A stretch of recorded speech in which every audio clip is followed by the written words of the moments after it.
अमित अपनी प्रेमिका के चक्कर में क्या कुछ नहीं करता, फिर भी उसकी प्रेम कहानी अधूरी ही रह गई। अमित 10वीं क्लास का छात्र है। इस उम्र में उसे क्या पता कि प्यार का क्या नतीजा होता है। वह एक लड़की को मन ही मन चाहने लगता है। एक दिन अमित अपने कॉलेज जा रहा था, तभी उसकी नज़र लड़की की नज़रों से टकराती है, जिसे देखने के बाद मंत्रमुग्ध हो गया। यानी अमित लड़की को बहुत दिलो जान से चाहता था, लेकिन लड़की का कोई अच्छा रिस्पॉन्स नहीं था। लड़की उसको कोई भाव नहीं दे रही थी। इसके बावजूद अमित उसका पीछा करता था, उसके पीछे पीछे तक जात और स्कूल आने के टाइम वह सज धज के गेट पर मुस्कुराता हुआ इंतजार करता रहता था। इसके बावजूद लड़की उसको इग्नोर कर रही थी। ऐसे इंतजार करते करते अमित को लगभग 8 महीने से ज्यादा का समय हो गया था, लेकिन अचानक किसी कारणवश अमित ने उसका पीछा करना बंद कर दिया। अब लड़की की नजरें रोज उसको खोजने लगी,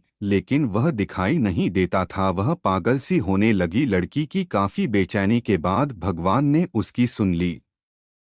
अमित उसको रास्ते में अचानक दिखाई पड़ता है, तो वह उसके पीछे जाकर खड़ी हो जाती है और पूछती है, अमित इतने दिन से कहाँ थे, क्या बात हुई, आप मुझसे नाराज थे। अमित ये सुनकर फूट फूट कर रोने लगा। कहा, मेरी माँ का देहांत हो गया है, जिसमें मेरे पैर भी जा चुके हैं।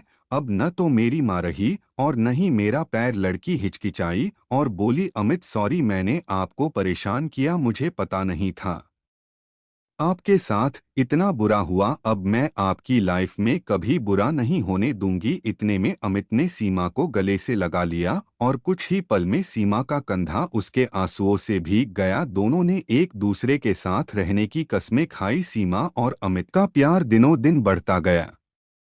वो दोनों बहुत ज्यादा नजदीक हो जाते हैं। साथ में घूमना और पार्क में जाना, डिनर करना, शॉपिंग करना उन दोनों की आदत बन जाती है। दोनों का प्यार इतना गहरा होता चला गया कि वो एक दूसरे से बिना मिले रह नहीं पाते थे। जितना प्यार गहरा होता गया, ये प्रेमी जोड़े समाज की नज़र में आते गए। एक दिन सीमा के घर वालों को उसके और अमित के अफेयर की बात पता चल जाती है। तब उसके माता पिता उसका कॉलेज जाना बंद करा देते हैं और उसे कमरे बंद कर देते हैं और उसकी शादी के लिए लड़का देखना शुरू कर देते हैं।